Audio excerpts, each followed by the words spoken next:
Welcome. Let's look at the rational zero theorem.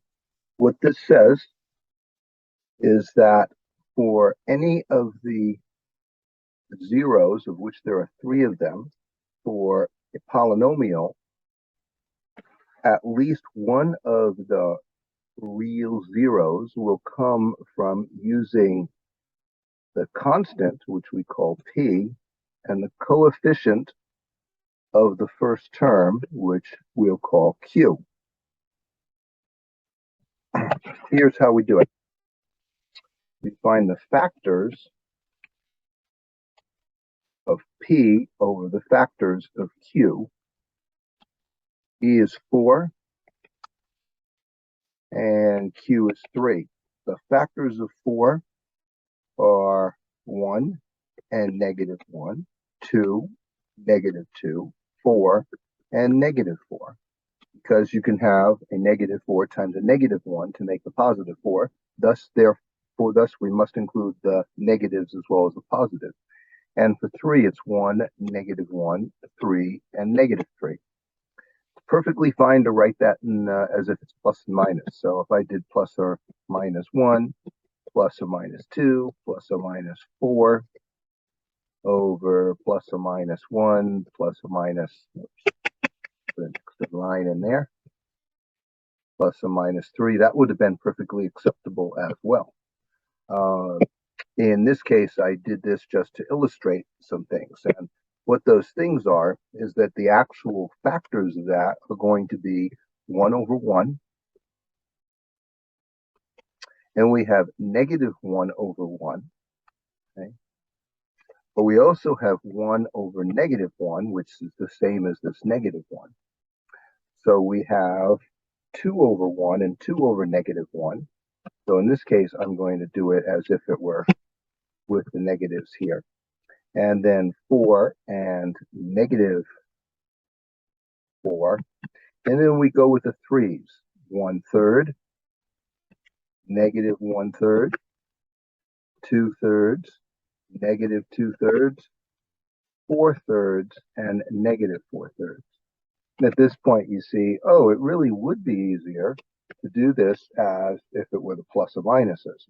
So we'll do it as plus or minus 1, plus or minus 2, plus or minus 4, plus or minus the 1/3, plus or minus 3.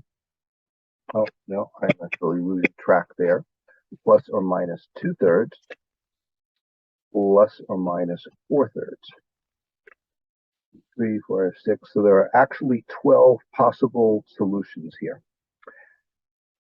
Yeah, what this means, especially because this is a cubic, if it were graphed, it is probably going to be something like this, which means we'd have 1, 2, 3 solutions. At least one of them comes from this set. In fact, actually, all 3 of them will come from this set. However, we could have a situation like this, where we have one of them, but the other 2 are imaginary numbers. So therefore, at least one of them will come from this set. And for the other 2, we would have to find the imaginary, or rather the complex number solution. So let's look at a couple of examples. So I'm going to go here to this one. In this case, we have the 4 and the 3, so we're using this set of possible answers. So what we need to do is find one of those that works. And the best way to do that is to do division. Now, long or synthetic division, personal choice for someone, but we're going to do it with, I'm going to pick one of the numbers. I'm going to do synthetic division because it's usually a good deal faster figuring out the solution than doing it with long division. So I'll follow synthetic division, bring down the 3, multiply 1 times 3, adding those is 11, 1 times 11 is 11, add those is -4, and then I do this kind of system because now for the last one, if it's a 0, then the 1 is actually a solution. If it's not a 0, we're going to have to try a different number. And that's what I do here, is I just simply pick from these numbers. The ones with the fractions, I certainly could do it, but they're going to be a little more difficult. So I'm going to start with all of the integers first. And I'm going to start with the ones that are positive because those are easier to work with. 1 times -4 is -4, and when I add those, I do indeed get a 0. That confirms that 1 is one of the solutions. So over here, I can say that 1 is one of the solutions. And now I'm waiting for the other ones. Well, at least I can put that somewhere. I'm going to do it over here. What happens now is that I use these to give me the depressed polynomial, 3x squared plus 11x minus 4. And that comes from taking the coefficient over here that was part of it, the original degree, and I go 1 degree less. I said coefficient, my mistake. I meant the exponent. The exponent with the first term, the highest exponent is the degree, and the degree is 3. So that means we go 1 less, so that the degree of this is 2, and we use these numbers here as the new coefficients. Now we look to see if we can figure out from this what the possible what the zeros are from that. Those are equal to 0 because we want a 0. So we can factor it if possible. If not possible, I'll use the quadratic formula. But when I look at this, I can indeed factor it. Okay, so if I go like this, I put 3x twice, even though I don't need both of them. What I'm going to do is figure out 3 times -4 is -12, and I use an 11. The two numbers that can multiply to -12 and add to 11 would be a 12 and a 1 if the one is negative. Right there, so I'm going to put a 12 in here and a -1 here, and since the 12 is not negative, that means it's positive. In this one, I can take out a common factor and throw it away. Since I put 2 3s in, I have to get rid of one of them because I only need 1 3 for the final answer for this, to solve it. And that gives me an x plus 4, and a 3x minus 1 is equal to 0, which then I can do x plus 4 is equal to 0, 3x minus 1 is equal to 0, and I get a -4 and a positive 1/3, which comes up here. Each of those are actually in here. Right? So there's a 1 there with plus or minus 1. There's the -4s in there, and the positive 1/3 is there. So if I wanted to, I could have started over here with 1/3. It would have been more difficult, but I would have gotten a depressed polynomial that I could have factored and gotten the other two. So that's one of those, like, different ways of doing it thing. So now I have my 3 possible solutions.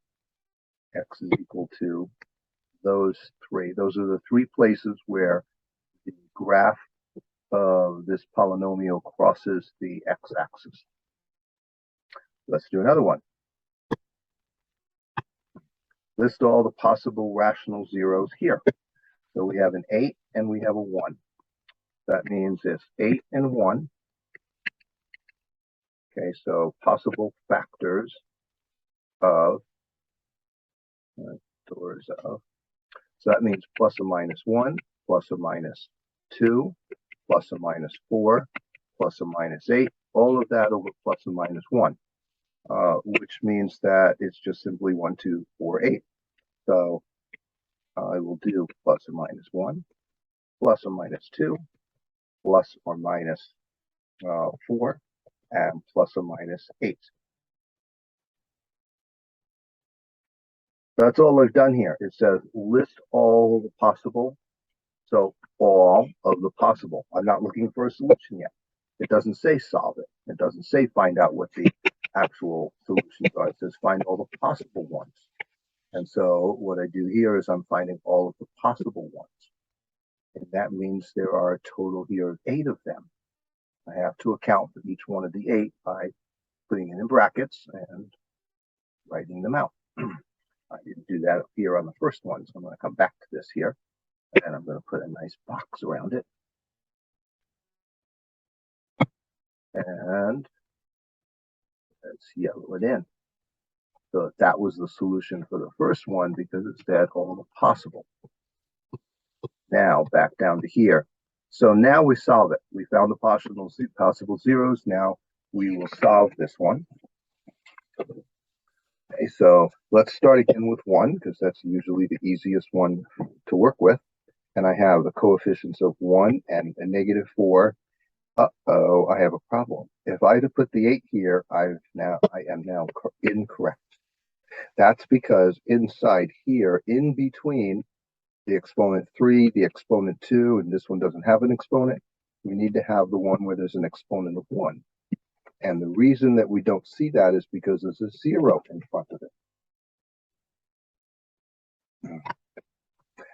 So that means when we do the synthetic division, we have to do a 0 in that place. So that's an important lesson right here on this one that doesn't have to do with finding the zeros, but it's still an important thing to remember about synthetic division. Okay. Now let's finish this off.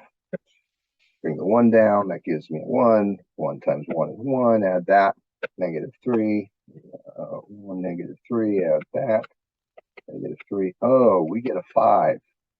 What that means is that this one is not a possibility. Okay, so because that's not a possibility, we're going to have to try a different one. Okay, so I'm going to do that here. I'll do 2. I could do negative 1 if I wanted to now, but let's do 2. Doesn't matter. You could do negative 1. You can go over to negative 8 and do that one. You could do any one of those.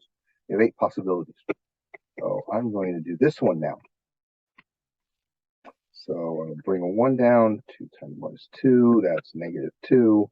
Multiply that is negative 4. Add them as negative 4. Multiply those as negative 8. Add those. Aha. And indeed, we get our 0. So now I'll make the depressed polynomial. Let's see. That was a 3. Okay. So I'll go down 1. X squared minus 2x minus 4. And it's equal to 0. And now I think, can I factor that? I can't find anything that will work to multiply to negative 4 and add to negative 2. So that means we have to use the quadratic formula. Can't factor. So use quadratic formula. So that means that x is equal to negative the b, which is minus 2. Be very careful. This looks like we're going to have a double negative there, but I'm very careful to make sure I don't make a mistake with it. Square root of b squared minus 4 times a times c. All of that divided by 2 times the a, which is a 1. So all of this part in here, okay, then works out. We'll figure that out. That's going to be a 4 plus 16. 4 plus 16. So that means we have a square root of 20 there. X is equal to 2 plus or minus square root of 20 over 2. So I'm going to do these as separate fractions. Plus or minus square root of 20 is 2 root 5 because there's a perfect square root inside there. There's 4, which is 2 squared. And that means then these cancel here. So I get, well, not cancel, yeah, 2 goes into 2 once, plus or minus, that 2 goes into that.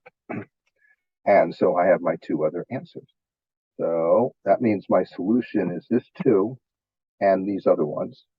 So the solution set is 2 and 1 plus or minus square root of 5.